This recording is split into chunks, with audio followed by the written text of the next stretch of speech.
ఇండస్ట్రీలో అనేక సంచలన విషయాలకు బండ్ల గణేష్ అనే పేరు care of address. Pavan Kalyan భక్తుడిగా మాట్లాడిన నాటి నుండి అనేక పెద్ద సినిమాలకు నిర్మాతగా వ్యవహరించడం వరకు చాలా విషయాల్లో బండ్ల గణేష్ పేరు వివాదాస్పదంగా మారింది. ముఖ్యంగా బండ్ల గణేష్ అనే వ్యక్తి అదే సామాజిక వర్గానికి చెందిన రాజకీయ వ్యక్తికి బినామీ అంటూ ప్రచారం కూడా జరిగింది.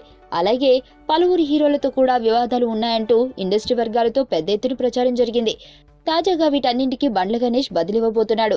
ఎస్వి కృష్ణారెడ్డినే తనకు జీవితాన్ని ఇచ్చాడు అంటూ కన్నీరు పర్యాంతమైన నాటి నుండి ప్లీజ్ ఆంటీ, ఏదో ఒక సెక్స్ సినిమాలో హీరో క్యారెక్టర్ వరకు ఇండస్ట్రీలో అన్ని పనులను తాను చేశానని నిర్మోహమాటంగా ఒప్పుకున్నారు బండ్ల గణేష్. గబ్బర్ సింగ్ తర్వాత 2 సంవత్సరాలు అస్సలు పవన్ కళ్యాణ్ ను కలవలేదని చెప్పిన బండ్ల, దేవుడు అందించిన అరుదైన వ్యక్తులలో పవన్ కళ్యాణ్ అనే వ్యక్తి కూడా ఒకరని అభిప్రాయపడ్డారు.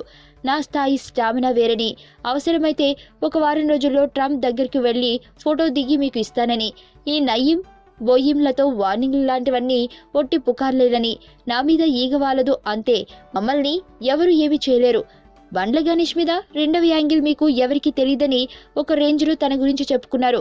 బాద్షా సినిమాలో తనకు కొంత నష్టం వచ్చిన మాట వాస్తవమేనని, రవితేజను నేను మోసం చేశానని, అలాగే గొప్పగా చెప్పే ఓ దర్శకుడితో పనిచేశానని, పేరు చెప్తే అతని పొట్ట కొట్టిన వాడినవుతానని, రాత్రైతే మందు కొట్టేవాడిని, అతనితో పనిచేయడం అసహ్యం వేసిందని చెప్పుకొచ్చారు.